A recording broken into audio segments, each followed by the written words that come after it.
মোরা নকনি মুসলমান মোদের নাই তো কাণ্ডগান। যুগের হাওয়ায় বয়ে গেল মোদের সব ঈমান। মোরা বোকা মুসলমান, মোরা বোকা মুসলমান। মোরা এমনভাবে পার্টি করি ভাইয়ে ভাইয়ে লড়ে মরি। মোরা এমনভাবে পার্টি করি ভাইয়ে ভাইয়ে লড়ে মরি। মোদের ভোটের জোরে বাবু বিধানসভা যান। মোরা মুশরিক মুসলমান, মোরা নকনি মুসলমান। পার্টির যখন মিছিল হয় নেকি বদির রয় না ভয়। পার্টির যখন মিছিল হয় নেকি বদির রয় না ভয়। চাকরি পাওয়ার লোভে বলি বন্দে মাতারাম। মোরা নাস্তিক মুসলমান, মোরা নকনি মুসলমান। মোদের নাইকো কাণ্ডগান, যুগের হাওয়ায় বয়ে গেল মোদের সব ঈমান। পার্লামেন্টের মেম্বার যারা আইন তৈরি করে তারা। পার্লামেন্টের মেম্বারেরা আইন তৈরি করে তারা।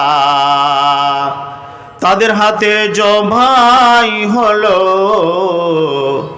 পবিত্র কোরআন। মোরা বোকা মুসলমান, মোরা নকনি মুসলমান। যুগের হাওয়ায় বয়ে গেল মোদের সব ঈমান। যার্গে যার্গে মা বাপ আছে বুড়া, অচল, অসহায়, তারা ভালো করে কান খুলে শুনেলেন। যদি ওই মা বাপের খিদমত না করে দুনিয়াতে ও জান্নাত লাভ না করতে পারে, আল্লাহ রসুল ওই হযরত জিবরিল আলাইহিস সালাম বলছেন তারা ধ্বংস হয়ে যাক, তাদের দুনিয়াতে থাকার অধিকার নেই। আল্লাহ রসুল সাপোর্ট করলেন, আমিন, ধ্বংস হয়ে যাক। তারপরে তৃতীয় নম্বরে নবীর নাম লওয়া হয়।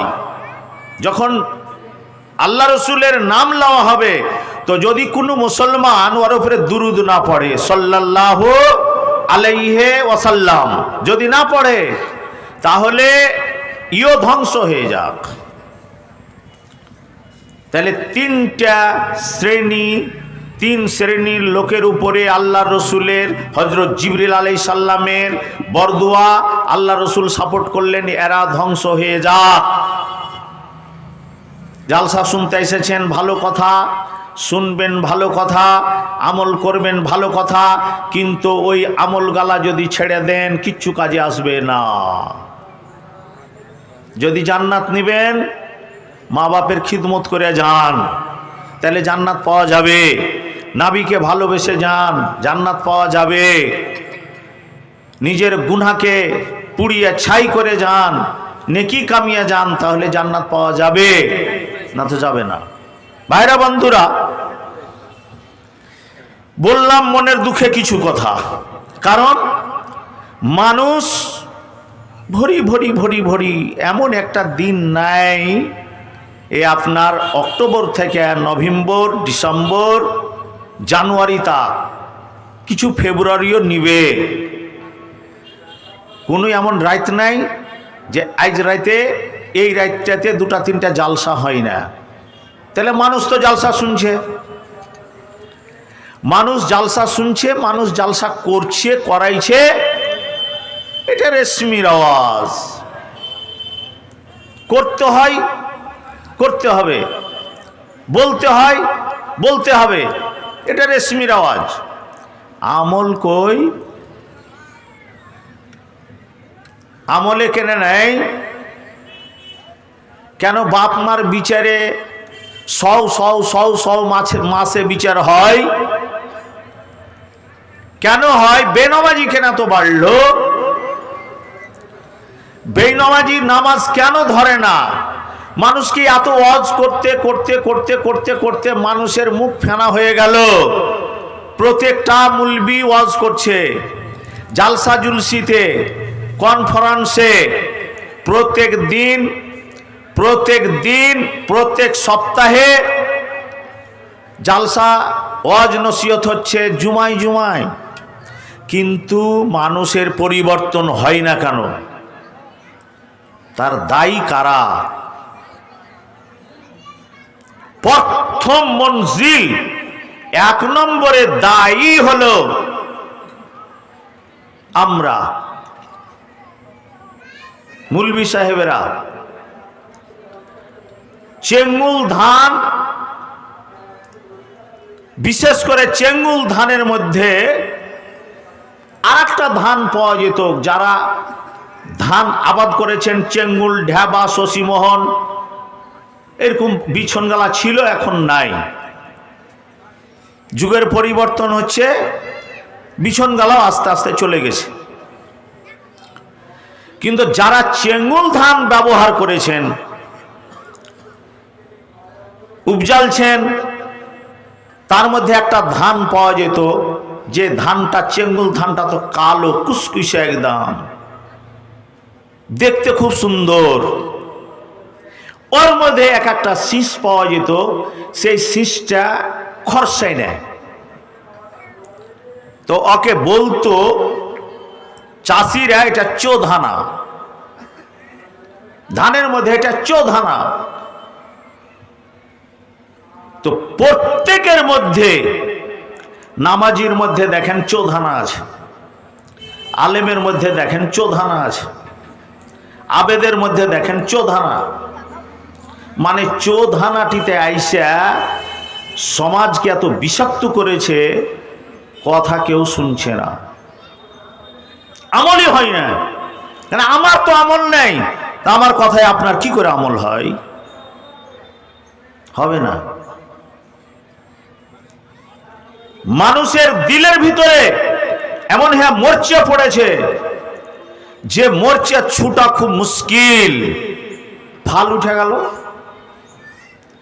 যারা চাষ করেছেন গরু মহিষে, ফাল ছিল, গুচা ফাল, লম্বা ফাল, তারপরে আইলো আপনার কলঠি ফাল, সব ফাল খালে চলে গেছে। এখন চলছে কি? ট্র্যাক্টর। ফাল মাটিতে ঘুষে ঘুষে ঘুষে ঘুষে মোটা হয়ে যেত। অভি কামার, নারায়ণ কামার, দবনা কামার, এই কামারের বাড়ি নিয়ে গেল, মাটি কাটছে না, তখন নিয়ে যেয়া আফরে দিয়া পিটত, এমন ভাবে পিটাই করত যে ওর মোর্চাগুলা ছড়া ছড়া ছড়া হয়ে ছুটত। তারপরে ওকে লম্বা করে যে কাটিং করতে হবে করে দিত। কারা? কামারেরা। পুড়াইলে ওকে আগে না পুড়াতেও সোজা হলো না, পুড়াইতে হবে। ভাইরা, বন্ধুরা, এই সমাজ যতদিন না পুড়বে অতদিন সোজা হবে না, পুড়তেই হবে। না পুড়ে পরিত্রাণ নেই। যদি না পুড়েন তাহলে কি করতে হবে? সতর্ক হয়ে যেতে হবে। ভাইরা, বন্ধুরা, আল্লাহ পাক রাব্বুল আলামিন বলছেন, অত ইজ্জু মান তাশা অত জিল্লু মান তাশা। কয়ে আমার গায়ে অমুক লোকটা ছিল, খাইতে পাছলো না, হঠাৎ করে বড় লোক হয়ে গেছে। তার পিছনে পিছনে 10টা লোক ঘুরছে। কেন ঘুরছে? কে ঘুরালো? আপনার আমার হিংসা হয়, বিশেষ করে মুসলমানের হিংসা হয়। যারা মুসলমান, দিল কে? আপনাকে এক বাক্যে স্বীকার করতে হবে আল্লাহ, তাহলে নিশ্চয়ই আল্লাহকেও ভালোবেসেছে। বলি আল্লাহকে ভালোবেসেছে, এ কারণে আল্লাহকে ইজ্জত সম্মান দান করেছে। ইজ্জত সম্মান তো পাইলেন, আল্লাহ দিলেন, কিন্তু ওটা কি কাজে লাগাইবেন? যদি লাগান তাহলে ভালো, যদি না লাগান জবাবদাহি দিতে হবে। আল্লাহ কাহাকু পথের ভিখারি করে চেক করছে, কাহাকু আল্লাহ অট্টালিকা দিয়ে চেক করছে। ওর সুখের সীমা নাই, কারোর দুঃখের সীমা নাই। করলে কে? মহান আল্লাহ, দুঃখের মালিক, সুখের মালিক, ইজ্জতের মালিক, বেজ্জতের মালিক, রাতের মালিক, দিনের মালিক আল্লাহ। শুকরিয়া আদায় করতে হবে আপনাকে, যে যখনই যে অবস্থায় আছেন সেই অবস্থায়। যদি আল্লাহর শুকরিয়া করেন, আল্লাহ তখন ভালোবাসে। যদি ভালোবাসা নিতে চান তাহলে আল্লাহর শুকরিয়া করতে হবে। এটা হলো মেন মুদ্দা কথা।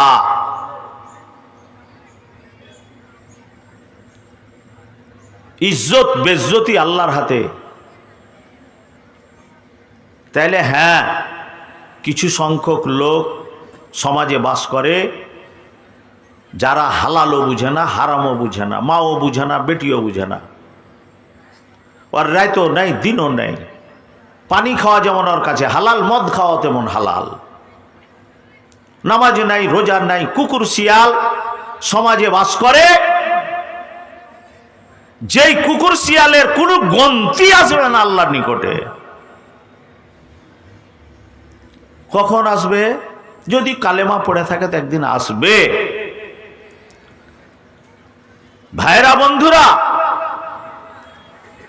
হযরত সুলাইমান আলাইহিস সালাম একদিন মনের সুখে মন্তব্য করছেন, আল্লাহ রাব্বুল আলামিন আমাকে এত বড় বাদশাহ, যেখানে সূর্য উঠে আর যেখানে ডুবে, এত বড় বাদশাহ, সারা জাহানের বাদশাহ। শুধু তাই নয়, উনি হচ্ছেন যত প্রাণী আছে আল্লাহর প্রাণী, জীব, সমস্ত জীবের ভাষা বুঝতেন আল্লাহ, এত ওকে ক্ষমতা দান করেছিলেন। আপনার ছেলে যদি বোবা হয়ে গেল, ও ও ও ও ও করছে, আপনার বুঝতে অসুবিধা হয়ে গেল। আপনারই যায় জন্মা ছেলে, আপনি বুঝতে পারছেন না। কিন্তু পাখিতে যে ও ও করছে, তো কেন ও করছে হযরত সুলাইমান আলাইহিস সালাম বুঝতে পারতেন, আবার বলতেও পারতেন। এত আল্লাহকে হিকমত দান করেছিলেন। তো উনি মন্তব্য করছেন, আল্লাহ তুমি আমাকে এত বড় বাদশা করেছো, যেখানে সূর্য উঠে যেটা সূর্য ডুবে, এমনকি আকাশ বাতাস, যত জীব জন্তু, সমস্ত চন্দ্র সূর্য আমার কথা শুনে। হযরত সুলাইমানের কথা চন্দ্র সূর্য হাওয়া বাতাস যত আল্লাহর প্রাণী সমস্ত সব তার কথা শুনতো। এত আল্লাহ হিকমত দান করেছেন উনাকে। আবার আপনি আমাকে নাবি করে পাঠিয়েছেন, এই জায়গা খানটায় আল্লাহর রাগ হয়ে গেল। ভাইরা বন্ধুরা, একটা 500 টাকা মিটারের শার্ট করেছেন, কিংবা জামা করেছেন, পাঞ্জাবি করেছেন, 2000 টাকা দামের একটা ফুল প্যান্ট পিঁধে আছেন, আর রাস্তায় হাঁটছেন আর ডিজাইন করছেন আর দেখছেন খালি চারিদিকে যে আমি কত দামের চেহারা আর কত দামের আমি কাপড় পরিধান করে আছি। ফখর। আর আল্লাহ পাক রব্বুল আলামিন বলছেন, বান্দারা শুনে রাখো, আল ফখরু রিদাই, ফখরটা হলো আমার গায়ের চাদর, আমি আল্লাহ, আর আমার ফখর হলো আমার গায়ের চাদর। আর আর যদি আমার ব্যতীত কোনো লোক, কোনো প্রাণী, কোনো মানুষ ফখর যদি করে, শরীরের ফখর, চেহারার ফখর, মানে ধনের ফখর, যে কোনো তকব্বর ফখর করে তাকে আমি মাটিতে মিশিয়ে দেব, আমার ছাড়া কারোর ফখর চলবে না। সুলেমান নবী আল্লাহ তাকে নবী করে পাঠিয়েছেন বা বাদশা করে পাঠিয়েছেন, তাহলে তার কদর কত? এইটুকাই আল্লাহ সহ্য করলেন না। থাম সুলাইমান, তুই মনে করছিস যে আমি এত বড় বাদশাহ, আবার নবী, তোর আমি বাদশাহী কাটছি কি না তুই দেখেলে। আংটিটাকে খুললে আংটি ছিল, এখন কনেড়াতে ভ দিতে জানে না, ও সিল আর প্যাড সমস্ত সব কিছু তৈরি করে যখন একটা চিঠি পাঠাবে আর ফাটাইশ করে লিখিয়ে নিলে কাহারুর কাছে, আর ওয়ার সিলটা মেরে দিলে, দিয়ে সইটা করে দিলে, সিলমোহর করে পাঠিয়ে দিলে। হযরত সুলাইমান আলাইহিস সালামের আংটিতে ছিল আল্লাহ লিখা। কোন জায়গায় যদি চিঠি পাঠাবার দরকার হতো, সেটাই ওর সিলটা ওখানে মেরে দিত, আংটির দিয়ে পাঠিয়ে দিতেন। আংটিতে যে আল্লাহ লিখা আছে, এই কারণে আংটিটা থিয়া হযরত সুলাইমান আলাইহিস সালাম কাজায়ে হাজাত পেশাব পাখানাতে গেলেন, বাথরুমে। ওখান থেকে যদি ফিরে আসছেন তো ইবলিস শয়তান হযরত সুলাইমান আলাইহিস সালামের সেকেল ধরে ও আংটিটাকে হাতে নিয়ে রাজ সিংহাসনে বসে আছে। সুলাইমান আলাইহিস সালাম আইসা দেখলেন নকল সুলাইমান আংটি হাতে দিয়ে রাজ সিংহাসনে বসে আছে। সুলাইমান আলাইহিস সালাম চুপচাপ, কিছুই বললেন না। হুঁশিয়ার কত দেখেন, যার কাছে আংটি সে হলো সুলাইমান, যার আংটি নাই সে নকল সুলাইমান। দাবি যদি করে যে রাজত্ব আমার, আমি বাদশাহ, তাহলে তো দেশের লোক পিটাই করবে যে বাদশাহ বসে আছে, আবার তুই বাদশাহ। শয়তান, তুই বাদশাহ হইতে এসেছি। আসল নকল, নকল আসল। ওই আংটিটার জন্য এ মুসলমানেরা, মুসলমানের ঘরে জন্ম নিয়েছি বলেই আমরা আসল খাঁটি মুসলমান। কে বলেছে? কোন জায়গায় বলা আছে যে আমার দাদু মুসলমান ছিল, আমার 14 পিঢ়ি মুসলমান, আমার বাপ মুসলমান, আমি মুসলমানের মানে বীর্যে আমি তৈরি হয়েছি, মারপেট থেকে এসেছি, আমিও মুসলমান, আল্লাহর আমি খাঁটি বান্দা। এই কথাটা কে সার্টিফাই করেছে? সব নকল মুসলমান। ভাইরা, দুঃখ লাগে। বিশনপুর ফিল্ডে কালকে থেকে খেলা চলছে। প্রাইজ হলো 1,75,000। ফার্স্ট প্রাইজ 1 লক্ষ, সেকেন্ড প্রাইজ 75,000। দেখেন কত লোক ওঠে, ভিড় জমাচ্ছে। খেলা দেখলে নেকি পাওয়া যাবে নাকি? আমি যে একটা কথা বললাম কড়া করে, যে এ মুসলমান নকল মুসলমান কিনা আপনারাই নিজে নিজে ব্রেনটাতে আপনারা ধোলাই করেন তো। যে সামান্য একটা খেলা, প্লেয়ারেরা টাকাটা নিবে, জিতবো প্রতিযোগিতায় তারা খেলা করতে আসছে, তো কি বুড়া আর কি ছোড়া। আমি আজকে গেছিলাম যে দৃশ্যটা দেখে আসি, 5টা মিনিট যে খাড়ো হলাম, খেলা শেষ, দৃশ্যটা দেখলাম খালি। হাইলা হাল ছেড়েছে, পুয়াতি ছেলে ছেড়েছে। আমরাই মুসলমান, আর একটা জালসা হয়েছে, তোকে যে কোনটা খাবার হয়েছে, চল খেয়ে নিলে বাড়ি চল, বাড়ি চল। পেটটাই জাহান্নাম। এই মুখের জন্য আল্লাহর কাছে যে লাজ জুতা খেতে হবে, আর এই মুখের জন্য আল্লাহর কাছে এত সম্মান পাওয়া যাবে যে সম্মানের শেষ থাকবে না। কারা? এই মুসলমানেরাই। যারা ঈমান আনেনি তারা তো বাতিল, কিন্তু যারা ঈমান এনেছে এরা কি? কিয়ামতের দিন লাজ জুতা খেতে হবে।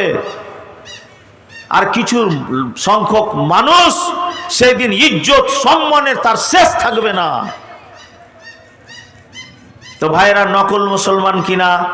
হযরত সুলাইমান আলাইহিস সালাম দেখলেন যে আংটি তো নকল সুলাইমান নিয়ে নিয়েছে, এখন যদি আমি বলি যে আমি সুলাইমান তো দেশের লোক পিটাই করবে। সুলাইমান আলাইহিস সালাম চুপচাপ বাড়ি থেকে বেরিয়ে চলে গেলেন। সমুদ্রের কোল কোল হাঁটছে, গুড়িরা জাল টানছে, মাছ মারছে মাছুয়ারা। যাইয়া বললেন, ভাই আমি আপনাদের কাছে দরমাহা নিব না, কোনো টাকা নেব না, খালি পেটে দুটা খেতে নিব, আমাকে কাজে নিবে কি? ওরা বুঝতে পারছে তার চেহারা বেহারা দেখায় যে বড় লোক মানুষ, বড় লোকের ছেলে, আর জাল তো টানতে পারবে না। ওইদিকে যে গুণীর সাথে এই শয়তান গেছে গোসল করতে। আল্লাহর চক্কর মক্কর দেখছেন কত, আল্লাহর চক্কর। আল্লাহ বলছেন মাকারু মাকার আল্লাহ আল্লাহু খায়রুল মাকিরিন। আমার তোমাদের চক্কর মক্কর চেয়ে আমার চক্কর মক্কর কেমন জানো? কতদিন চক্কর মক্কর করে চলবে? ফাঁকি দিয়ে কতদিন চলবে? আল্লাহ বলছেন আমার যখন চক্কর তোমাকে ধরে নিবে, তোমার চক্কর মক্কর সব ফেলিয়ার হয়ে যাবে। হযরত সুলাইমান গুড়ির কাছে নকল সুলাইমান গোসল করতে, ঘাটে আংটি ছুটে পড়ে গেল। আল্লাহ বলকে বললেন, এ বল, এ মাছ তুমি ওই আংটিকে খাও, আর খাওয়ার পরে ওই জালে তুমি ধরা পড়ো, তোমার পেট থেকে আংটি বের হবে, আমার সুলাইমান শিক্ষা পেয়ে যাবে। ওই বল কিলে ফেললো, আর সেই বল যে ধরা পড়ে গেল ওই জাইলার হাতে, ওই জালে ধরা পড়লো। বলে যত মাছ আছে মাছের মধ্যেও সেরা মাছ, সে জাল টানতে পারবে না, গুঁড়িরা তাকে জাল টানতে দিল না। হযরত সুলাইমান আলাইহিস সালামকে বললেন, ওই গুঁড়িরা যাও যাও বাবা, তুমি এই মাছটা নিয়ে যাও, তোমার চেহারা বেহারা, তোমার শরীর স্বাস্থ্য, তোমার হাত পা দেখে আমরা বুঝতে পারছি তুমি কাজ করতে পারবে না, জাল টানতে তোমাকে হবে না, তুমি মাছটা নিয়ে যে রান্না করো। হযরত সুলাইমান আলাইহিস সালাম নিয়ে আসলেন, নিয়ে এসে মাছের যেমনই পেটটাকে ফাঁকালছে আর তেমনি আংটিটা বেরিয়ে গেছে। আংটি তো সুলাইমানের, আর তেমনি আংটিটা হাতে দিয়ে হেঁটেছে। তোর থাকলো মাছ, তুই এখন আর খা। আমার মাকসাদ হল হয়ে গেছে, আল্লাহ যতটা আমাকে শাস্তি দেওয়ার দিয়ে দিয়েছে, অতএব আর মাছ কুটা হবে না। চলে গেলেন উনি। নকল সুলাইমান বসেছিল সিংহাসনে, যেমন একে দেখা তেমনই পার। ও তো আসলে মানুষ নয়, ও তো জিন। সেটা হলো জিন, আর ওই হলো ইবলিস। দুনিয়া যতদিন থাকবে অতদিন ও বেঁচে আছে, থাকবে, আর মানুষকে খালি রাস্তা ভটকাবে। ভালো রাস্তাটা ওর জন্য একবারে খুবই কঠিন, খারাপ রাস্তাটা ওর জন্য খুবই সহজ। আল্লাহর কাছে পারমিশন উনি নিয়েই নিয়েছে। তাকে বলা হয় আবুল জিন। এ আদামের অনেক অনেক হাজার হাজার বছর আগে ওর তৈরি, ওর থেকে জিনেরা তৈরি। ভাইরা, ই তো পালিয়ে গেল। হযরত সুলাইমান আলাইহিস সালাম আল্লাহর শুকরিয়া করতে লাগলেন। সুলাইমানের ইজ্জত কত ছিল! একদিন আকাশে উঠছে, প্লেন যে হয়েছে, প্লেন, এই কোরআন মাজিদকে রিসার্চ করে প্লেন হয়েছে, এই কোরআন মাজিদকে রিসার্চ করে মোবাইল ফোন হয়েছে, এই কোরআন মাজিদকে রিসার্চ করে টিভি টেলিভিশন হয়েছে। এই কোরআন মাজিদে সমস্ত পুরা দুনিয়াটা লেখা আছে, ইয়ার বিকল্প কোনো কিতাব নাই, কোনো বই নাই, কোনো বৈজ্ঞানিক ওর কোনো যে মানে কিতাব দেখা, কোনো বই দেখা কোনো বৈজ্ঞানিক হয়েছে তা নয়। এই কোরআনকে রিসার্চ করে বড় বড় বৈজ্ঞানিক ভারতবর্ষে সারা পৃথিবীতে দুনিয়াতে বসবাস করছে, যত রকমের মানে যন্ত্র আবিষ্কার করছে, সমস্ত এই কোরআন মাজিদে আছে। ভাই, যারা কোরআন মাজিদ রিসার্চ করতে জানেন তারা কিন্তু বুঝতে পারবেন। আপনি এখান থেকে ফোন লাগাইছেন, আপনার ছেলে আছে আমেরিকায়, হাজার হাজার কিলোমিটার দূরে। আপনার ছেলে আছে জাপানে, হাজার হাজার কিলোমিটার দূরে। আপনি এখানে দাবাইছেন, সেকেন্ডের মধ্যে ফোন লেগে গেল আপনার ছেলের সাথে, আপনি কথা বলে নিলেন। হযরত আল্লাহর রসুলকে যখন নিয়ে যাওয়া হলো মেরাজে, তখন গেলেন বাইতুল মুকাদ্দাসে। যেই বাইতুল মুকাদ্দাস আজকে ইহুদিরা হাজারে হাজার মুসলমানকে মারছে আর বোমবারি হচ্ছে, মুসলমানেরা তোমাদের উপরে যদি একটা বোমবারি হতো তোমরা কেমন করতে? ওখানে যা তো আমরা লড়াই করতে বলি না, আমরা লড়াই করতে যেতে পারবো না, অনেক দূরে আছে, কিন্তু তোমার হাতিয়ারটাও তুমি দিতে পারলে না। সে হাতিয়ারটা কি? একটু তুমি আল্লাহর কাছে দোয়া করতে পারলে না? আল্লাহ, তুমি ওই মুসলমানটিকে, এই যে দুশ্মনেরা দুরাচারেরা মুসলমানটিকে খতম করে দিচ্ছে, যেটা আমাদের বাইতুল্লাহ ছিল, যেই দিকে মুখ করে মানুষ নামাজ পড়তো, ওই দিকে মুখ না করলে নামাজ হবে না। সেই বাইতুল্লাহটাকে তারা দখল করার জন্য চেষ্টা চালিয়েই যাচ্ছে, হাজার হাজার বছর ধরে চালিয়ে চলি আসছে। তো আল্লাহ তুমি তারাকে ধ্বংস করো, এই দোয়াটাও তো করতে পারলেন না। তেরা নকনি মুসলমান, মোদের নাই খোকাণ্ড গান, যুগের হাওয়ায় বয়ে গেল মোদের সব ইমান, মোরা বোকা মুসলমান। পার্টি আসছে, পার্টির যখন মিছিল হয়েছে, কংগ্রেস হোক আর সিপিএম হোক আর এই আপনার টিএমসি হোক, বন্দে মাতারাম, বন্দে মাতারাম, বন্দে মাতারাম মুসলমানের ছায়েরা, মুসলমানেরা বলছে। এই ধরনের কথা মুসলমানের মুখে যদি হয়, রাম রাম রাম, শ্রীরাম, জয় শ্রীরাম, জয় শ্রীরাম, একদল বলছে জয় শ্রীরাম বলো, তোমাদের ছেড়ে দেওয়া হবে, যদি না বলো কচু কাটা করে কেটে দেওয়া হবে। কারাকে বলছে? মুসলমানেরাকে। আর তুমি বলেছো বন্দে মাতারাম, বন্দে মাতারাম, বন্দে মাতারাম। এই মুসলমানেরা যারা এই স্লোগান দিয়েছো, ইমান থেকে তোমরা খারিজ হয়েছো কিনা দেখো। কিয়ামতের দিন আল্লাহর সামনে জবাবদাহি কি করে দিবে? আল্লাহ যে বলবে সেই দিন বন্দে মাতারাম, বন্দে মাতারাম বলেছিলি কিসের লোভে? মমতা কি তোর মা ছিল? নরেন্দ্র মোদী তোর বাপ ছিল? অমিত শাহ তোর শ্বশুর ছিল? যোগী কি তোর শালা ছিল? তার কাছে মিরাজ পাওয়ার জন্য তুই বন্দে মাতারাম, বন্দে মাতারাম বলেছিলি। আজ ডাক তোর বাপকে আর তোর শালাকে আর তোর শ্বশুরকে আর তোর মাকে, ছুটা আমার কাছ থেকে কেমন করে ছুটাছি। সেই দিন না আব্দুল নূর মৌলবীর কোনো চারা চলবে, না কোনো হাজি সাহেবের চারা চলবে, না কোনো মাস্টার সাহেবের চারা চলবে। সেই দিন যদি একটা খ্যাপা আল্লাহকে যদি মেনে যেয়ে থাকে, তো মিনিস্টাররা সেদিন ধরা পড়বে আর খ্যাপাটা সুরসুর সুরসুর করে জান্নাতে চলে যাবে। খুব বলেন, খুব বলতে থাকেন, অসুবিধা নাই। আমরাকে আল্লাহ বলতে বলেছেন, নাবি বলতে বলেছেন, বলে যাচ্ছি। মানবেন এক ভালো, না মানবেন পাঁচ ভালো।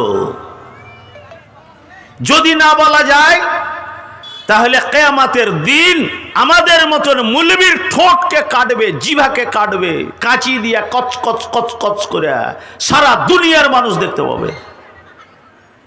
কেন? আমি নামাজ পড়ি না, লোককে নামাজ পড়তে বলছি। আমি সুদ খাচ্ছি, লোককে সুদ খেতে মানা করছি। আমি মদ খাচ্ছি, লোককে মদ খেতে মানা করছি। মুলবি, মেলা মুলবি আছে, জর্দা খাইছে আর কইছে যে জর্দা খাওয়া হারাম। ও তামুক খাইছে আর কইছে তামুক খাওয়া হারাম। সিগারেট টেনে লিছে লক করে কইছে যে এটা হারাম। এগুলা মুলবির কথা চলবে?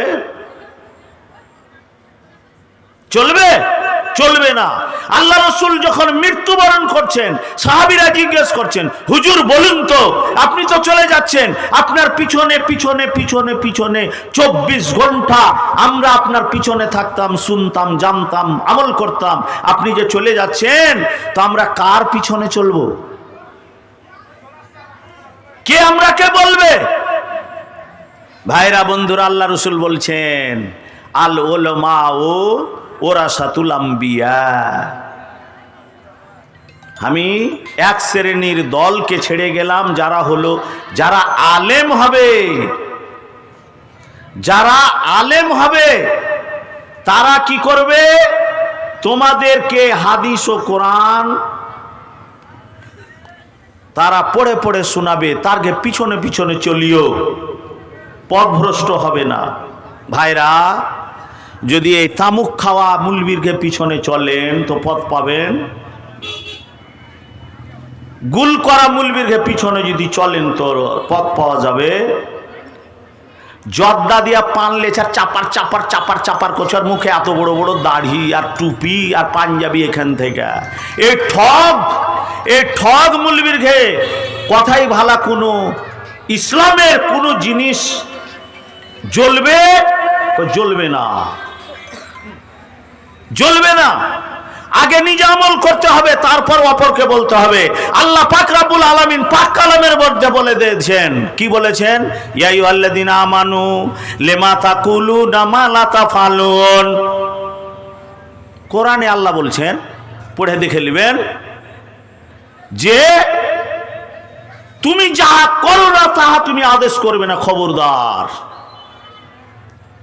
আমি জর্দা খাইতে মানা, কোনো কিয়ামতের দিন আল্লাহ আব্দুল নূর মৌলভীর জিভাকে কাটবে। এই আব্দুল নূর মৌলভী, তুই জর্দা খেয়েছিলি, গুল করেছিলি, তামাক খেয়েছিলি, আর লোককে বলেছিলি এগুলা হারাম, আর তোর জন্য কি হালাল ছিল। আজকে ওই লোকগুলার সামনে কচ কচ কচ কচ কচ কচ করে তার জিভাকে কাটা হবে, ঠোঁটগুলাকে কাটা হবে। সেই দিন আলেম হয়েও আল্লাহর কাছে পরিত্রাণ পাওয়া যাবে না, বাঁচা যাবে না। ভাইরা, হযরত সুলাইমান আলাইহিস সালামকে কত আল্লাহ ইজ্জত দান করেছিলেন। একদিন উঠছেন উপর দিয়ে, তার সিংহাসন, উড়াজাহাজ, প্লেন উঠছে। তো আপনি যাবেন মক্কা হজ করতে, গেলেন আপনি কলকাতা এয়ারপোর্টে দমদমে, আর আপনার ভিসা পাসপোর্ট আপনার ওকে আছে, আপনার টাইম ফ্লাইট আছে, যে তারিখে যেই সময় আপনি পৌঁছিলেন, ফ্লাইট মানে বিমান লেগে আছে, আপনি চাপলেন, আর টাইমে বিমানটা উড়ে ওপর দিয়ে চলে গেল, আপনি চলে গেলেন। হযরত সুলাইমান আলাইহিস সালামের ভিসা পাসপোর্ট কিছুই লাগতো না, তার হিকমত কত। সিংহাসনে হাওয়া, সিংহাসনটাকে উড়া, আমি যাব মাশরিক আর মাগরিব পর্যন্ত, আমি গোটা দেশটাকে ভ্রমণ করব। উঠছে, অসুবিধা নাই, প্লেন উড়া হয়ে সিংহাসন, পুরা সিংহাসনটা উঠছে আকাশে, চলে যাচ্ছে। ভাইরা বন্ধুরা, চলছে পিপিলিকা। মাঠে ঘাটে দেখবেন পিঁপড়া গালাকে, লম্বা লম্বা পিঁপড়া গুলা সাইর হয়ে চলছে, অনেকেই দেখেছেন, দেখতে পাবেন, লাইন হয়ে চলবে। প্রথমে ওয়ার মোড়ল যে ওয়ারকে মালিক সে আগে থাকবে, তা বাদে ওয়ার পিছনে পিছনে সাইর হয়ে চলছে, লাইন একা বেকা হবে না।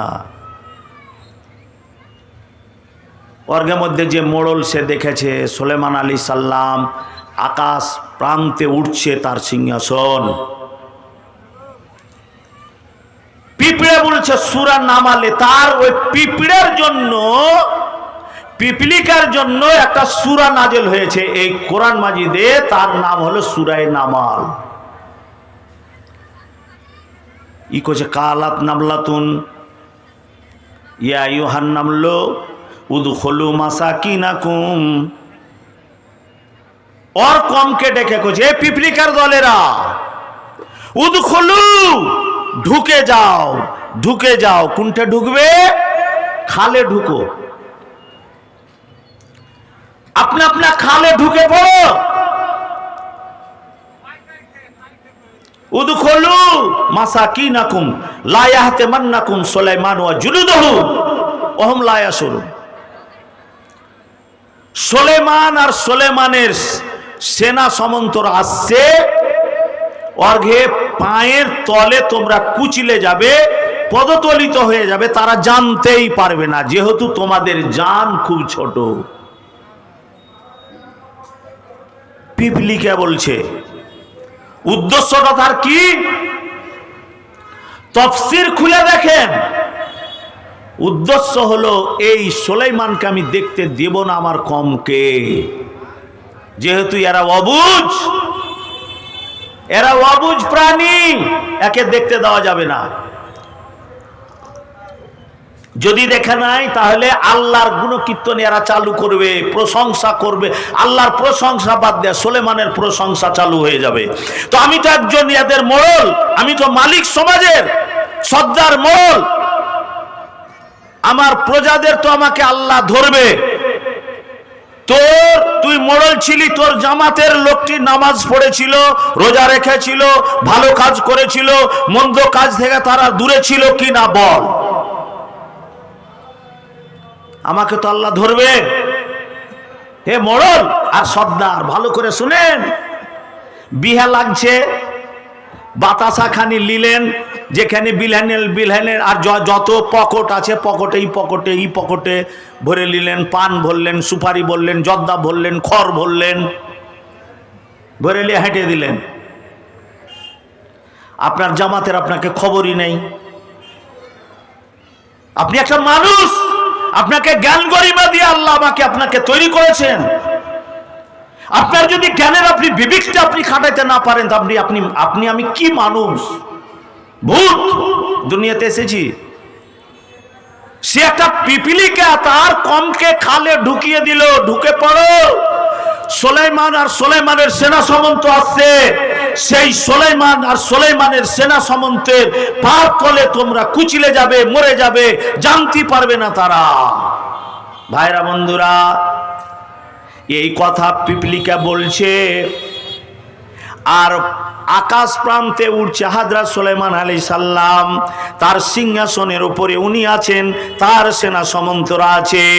ওই সময় ওই পিপলিকার আওয়াজটা উনি শুনতে পাচ্ছেন যে পিপলিকা আমার উপরে একটা দোষ চাপিয়ে দিচ্ছে, যেহেতু আমি আকাশ প্রান্তে উঠছি, মাটিতে নয়। আর ও বলছে সুলাইমান আসছে, আর সুলাইমানের সেনা সামন্ত, ওর দলকে আমি কুচলে দিব। এটা কত বড় অপবাদ! সুলাইমান আলাইহিস সালাম হাওয়াকে বললেন, এ হাওয়া, এখানে নামা, এই জায়গাতে নামা। আমার সিংহাসন নেমে গেল। মোড়ল পিপলিকা মানে খালের মুখখানে বসে আছে। হযরত সুলাইমান আলাইহিস সালাম জিজ্ঞেস করলেন, এই পিপলিকা বল, আমি তো উপর দিয়ে উঠছি, তোর কমকে আমি কেমন করে কুচিলে দিই?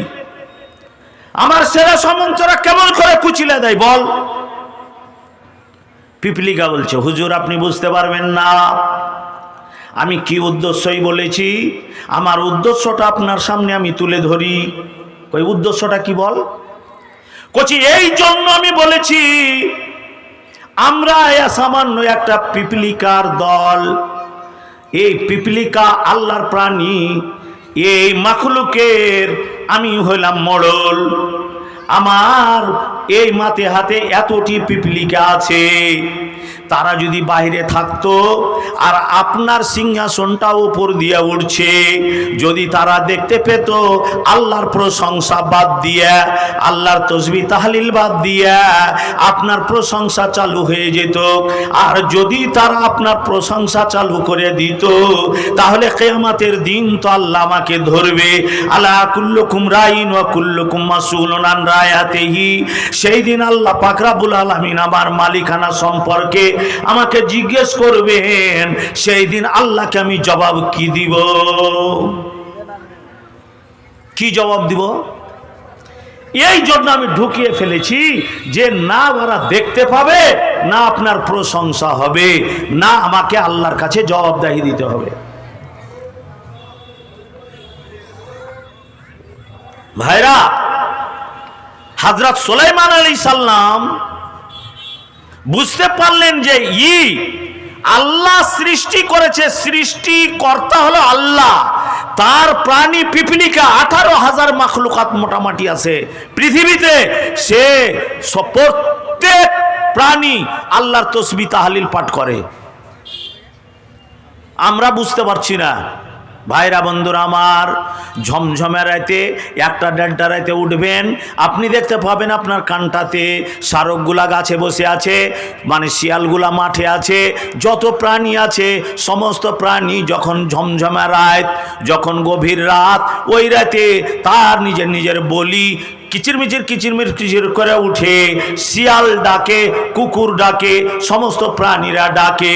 যখন ওই নির্জম রাত হয়ে যায় তখন তারা ডাকে, আল্লাহর তসবিহ তাহলিল করে, আল্লাহকে ডাকে, আল্লাহ তুমি আমাদের সৃষ্টি করেছো, তোমার প্রাণী আমরা, আল্লাহ তোমার জীব আমরা, আল্লাহ গো তুমি আমাদের সব কিছুরই মালিক তুমি।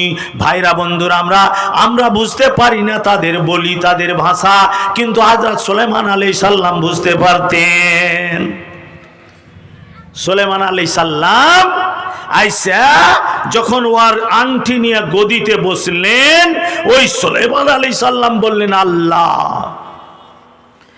যেই ব্যাপারটা আমার মনের ভিতরে হয়েছিল, যেই মন্তব্যটা আমার মনের ভিতরে হয়েছিল, সাজা পেয়ে গেলাম। কি সাজা পেলেন? অত ইজ্জমান্তাসা অত জিল্লমান্তাসা। আল্লাহ রাব্বুল আলামিন বলছেন, এ মানব জাতি তোমরা শুনো, আমি যাকে ইজ্জত দিই সেই ইজ্জত পাবে, যার কাছে আমি ইজ্জত কেড়ে নিই সেই বেজ্জত হবে। ভাইরা বন্ধুরা আমার, আল্লাহ বলছেন ইজ্জতের মালিক আমি, বেজ্জতির মালিক আমি। ইজ্জত দান করেছি তাও আমি, বেজ্জত করি তাও আমি। ফকির করেছি আমি, ধনী করেছি আমি, দরিদ্র করেছি আমি, মিসকিন করেছি আমি। ভাইরা বন্ধুরা আমার, আল্লাহ রাব্বুল আলামিন বলছেন, আমি প্রত্যেক বান্দাকে আমি আপন আপন আমি যেটা যাকে মনে করি সেটা দিয়ে আমি চেক করি। তাকে আমি কষ্টি পাথর দিয়ে আমি মানে চেক করে নিই, তাকে আমি চেক করে নিই যে সে খাঁটি না আসল না নকল। তো ভাইরা, আসল মুসলমান হতে হবে, আসল খাঁটি মুসলমান হতে হবে। আর যদি নকলি মুসলমান হন তাহলে আল্লাহর কাছে পাকড়াও যাবেন, আর যখন আল্লাহর কাছে পাকড়াও যাবেন সেই দিন বাঁচা যাবে না। তাহলে একটা পথ আছে, একটা পথ আছে। ভাইরা, আমি আপনাদের বেশি সময় নেব না, কারণ আমি রাধিকাপুর ধরবো। 11টা 9 মিনিটে রাধিকাপুর আছে, বাড়ি যাব, সব জিনিসপত্র নিয়ে আমি ট্রেন ধরবো। কিন্তু আমি এসেছি এই কারণে, এখানে একটা মসজিদ হবে, এখানে একটা মসজিদ তৈরি হবে। কোনো আল্লাহর বান্দা মসজিদকে জমি দান করেছে, জমি দান করতে পেরেছে আল্লাহর ঘরকে। ই কম বড় দানি নয়, কারণ ইবাদতের মধ্যে প্রথম মঞ্জিল হলো কালেমা, তারপরে নামাজ। তো নামাজ তখন নামাজের জায়গা তৈরি করতে হবে। নামাজের জায়গা যখন তৈরি করবেন তখন অর্থ দিতে হবে, জায়গা দিতে হবে, তারপরে ওই জায়গায় ঘর নির্মাণ করতে হবে। তাহলে ঘরটা তৈরি হবে। আল্লাহ রসুল কাফেরের ঘে মানে কষ্টে, তার ঘে অন্যায় জুলুম সহ্য করতে না পেরে আল্লাহ রসুল চলে গেলেন মক্কা ছেড়ে। চলে যখন যান তখন বারবার ওই মক্কার মাটির দিকে তাকাইছেন আর কাঁদছেন, বারবার তাকাইছেন আর কাঁদছেন, আর মক্কার মাটিকে সাক্ষী করছেন, এ মক্কার মাটি শোন, তোর বুকে আমার জন্ম হয়েছিল, আমি এতকাল ধরে থাকলাম, তোর সাথে আমার একটা প্রেম প্রীতি আছে, মনোভাব আছে, দয়াময় আছে, কিন্তু তোর বুকে যারা বসবাস করে তারা আজকে আমাকে মেনে নিতে পারলো না। এই না মানার কারণে আমাকে চলে যেতে হচ্ছে। অতএব মক্কার মাটি তুমি সাক্ষী থাকো, তুমি আমার জন্মভূমি তুমি সাক্ষী থাকো, একদিন না একদিন তোমার বুকে আমি আসব। আল্লাহ রসুল খুব কাঁদলেন, কাঁদতে কাঁদতে চলে গেলেন যে মসজিদে কোবা, কোবাতে স্থান নিলেন, দিয়ে মসজিদে কোবা তৈরি করলেন। 8 দিন কোবাতে থাকলেন। যারা হজ করতে গেছেন ভাইরা, হাজি সাহেবেরা, মসজিদে কোবা দেখে এসছেন। মসজিদ যদি বলেন তাহলে প্রথম কোবা হলো মসজিদ যার ভিতরে ঢুকে ইবাদত করা হয়। প্রথম মসজিদ হলো মসজিদে কোবা। 8 দিন থাকার পর আল্লাহ রসুল গেলেন মদিনায়। মদিনাতে যে প্রথম কাম হলো মসজিদ তৈরি করতে হবে। হলদিবাড়ি থেকে এখানে তো 500 টাকা দিছো, মানে দিয়েছো? মাশাআল্লাহ, আলহামদুলিল্লাহ। তো ওইখানে যাইয়া তার কাম হলো মসজিদ তৈরি করতে হবে। তা আল্লাহ রসুল বললেন মসজিদের জায়গা দিবে কে? তো এমন হুড়াহুড়ি লাগলো, ও কইছে আমি জায়গা দেবো, ও কইছে আমি দেবো, ও কইছে আমি দেবো, ও কইছে আমি দেবো। আল্লাহ রাব্বুল আলামিনকে যে আল্লাহ পাক যে নবীকে পাঠিয়েছেন রাহমাতুল্লিল আলামিন করে, সূক্ষ্ম মস্তিষ্ক নিয়ে যে দুনিয়াতে পাঠিয়েছেন, নবী চিন্তা ভাবনা করলেন এর লি আর এর যদি না লি তো বিবাদ চালু হবে।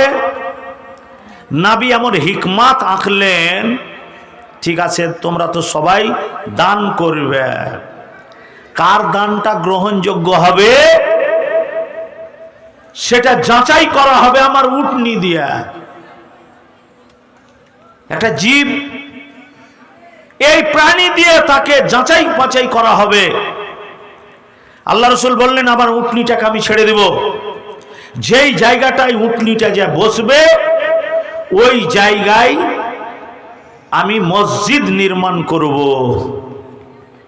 ভাইরা, দান আপনারা দিবেন নেই দিবেন না আলাদা কথা, আমি ইতিহাস বলছি। আল্লাহ রসুল এই কথা বললেন। বড় বড় ধনী, হাজার হাজার বিঘা সম্পত্তির মালিক, যাকে ধনের কোনো একটা নেই, তারা খালি মজ ফরকাচ্ছে, যত টাকা লাগে যত জায়গা লাগে আমরা দিব। আল্লাহ রসুল উটনিটাকে ছেড়ে দিলেন। ভাইরা, উটনিটা যাইয়া 2 এতিম অনাথ ওই গরিবের মাটিখানিতে বসে গেল। আল্লাহ রসুল বলছেন যে এই জমির মালিককে, 2টা ছোট ছোট ছেলে, বাপ নাই, ইয়াতিম, ওই জমিটুকা ছাড়া আর কোনো জমি নাই, কোনো ধন দৌলত নাই, কিচ্ছু নেই। ওই 2 ইয়াতিম নাবালক ছেলে আল্লাহ রসুলের আগা দিকে এসে হাজির। কি ব্যাপার হুজুর, আমরাকে ডাকা হলো? আল্লাহ নবী বলছেন এই জমি কার বাবা? কইছে জমি তো আমাদের 2 ভাইয়ের। ইতিহাস নবী উঠিয়ে দেখলেন তারা 2 জন ইয়াতিম, ওই চুকাই জমি, তার ছাড়া কোনো জমি নাই, কোনো ধন নাই, দৌলত নাই, কিছু নাই। আল্লাহ রসুল বলছেন বাবা এই জন্য ডাকলাম, তোমরা 2 জন ইয়াতিম। আমি আমার মার পেটে 6 মাসের যখন ছিলাম তখন থেকে আমি ইয়াতিম। আমার বাপ আমার জন্মের 6 মাস আগে মারা গিয়েছেন, তাহলে আমিও ইয়াতিম তোমাদের মতো। যেমন তোমাদের কোনো জমি জায়গা নাই, ধন দৌলত নাই, মিসকিন, সেরকম মিসকিন আমিও, আমার কোনো ধন দৌলত নাই। বাবারে একটা মসজিদ তৈরি করব, ইবাদতখানা। এই মসজিদ তৈরি করব বলে এই মদিনার মাটিতে এসে উটনিটাকে আমি ছেড়ে দিয়েছি। অনেক দাতা এখানে আছে, দেওয়ার জন্য প্রস্তুত। কাউরির জমিতে যে বসলো না, যারা দিবে। তোমাদের জমিতে যে বসেছে বাবা, এই জমিতে মসজিদ তৈরি হবে, খোদাখানা, আল্লাহর ঘর, ইবাদতখানা তৈরি হবে। যদি তোমাদের দেওয়ার ইচ্ছা থাকে তাহলে তোমরা এই জমি খানটা বিক্রি করে দাও। শাহজাহান আছে এখানে, যার গলিতে জালসা হয়েছে, এটা শাহজাহানের বাড়ি না? শাহজাহান আছেন এখানে, তুমি এসে বসো না তো। ওপরে তুমি একটু বসো, আমি তোমার কাছ থেকে তাড়াতাড়ি হটে যাব। আল্লাহ রাসূল বলছেন যে তোমরা এই জমিখানটা তোমরা বিক্রি করো, মানে এই তোমাদের এই ইয়াতিমের জায়গাটাই আল্লাহ পছন্দ করেছেন।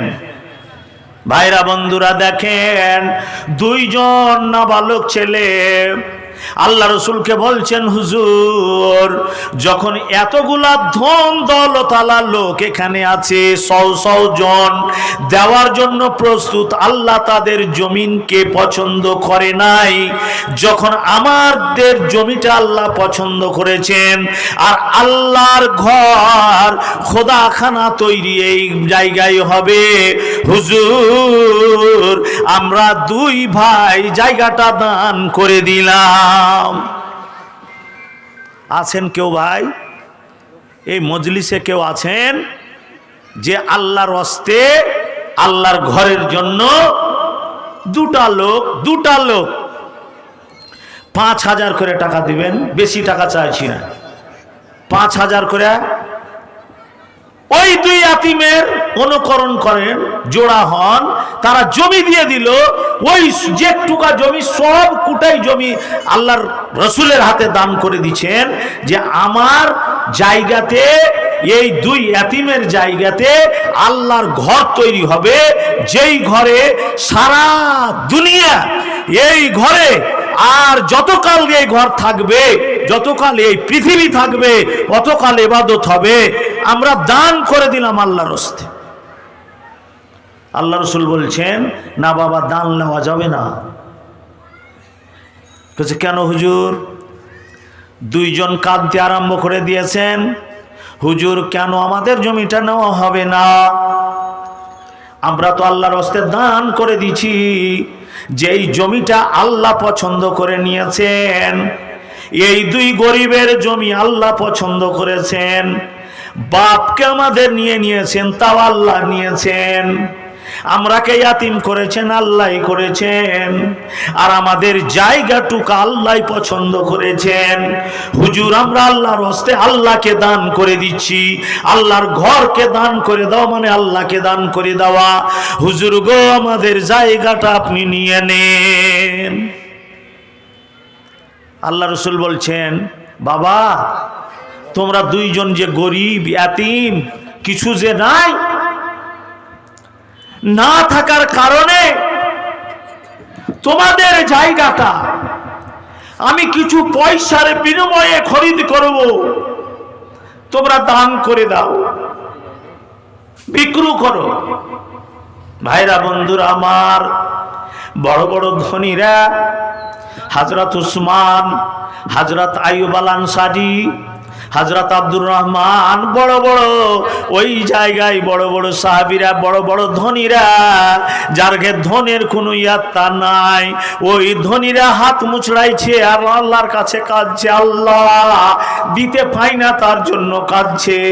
আল্লাহ গো, তুমি এত ধন দিয়েছো, এত মাল দিয়েছো, এত জমি জায়গা দিয়েছো, আল্লাহ রাব্বুল আলামিন, তা সত্ত্বে তুমি আমাদের ধনকে কেন পছন্দ করলে না?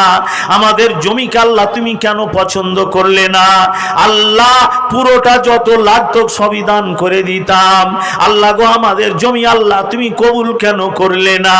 সাহাবীরা সব মার কাঠ পড়ে গেল, কাঁদছে। আর এই দুই ইয়াতিম আল্লাহর নবীর সাথে কথা বলছেন আর বলছেন কি হুজুর, আল্লাহর নবী আপনি আমাদের জমিটা বিনা পয়সায় আমরা দান করে দিছি।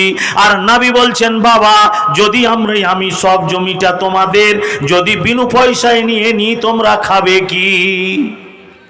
রুজির তো ব্যবস্থা লাগবে। ক্রয় করা হলো দুই ইয়াতিমের জায়গায়, মানে মসজিদে নববী, মেন মসজিদ দুই ইয়াতিমের জায়গায়।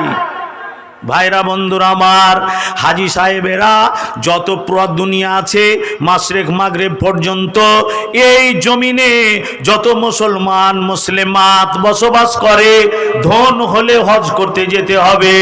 ওই মদিনায় 8 দিন থাকবে, 8 দিন অবস্থান করতে হবে মসজিদে নববীতে। আর 5 ওয়াক্তের নামাজ পড়ে 5 8 40 ওয়াক্তের নামাজ ওই মসজিদে নববীতে আদায় করতে হবে ওই দুই ইয়াতিমের জায়গায়। আসসালামু আলাইকুম। নিয়মিত ইসলামিক ভিডিও পেতে সাবস্ক্রাইব করুন আমাদের ইসলামকে জানার চ্যানেলটি, আর ভিডিওগুলো ফেসবুক বা যে কোনো জায়গায় শেয়ার করে ছড়িয়ে দেন ইসলামের সশত বাণী।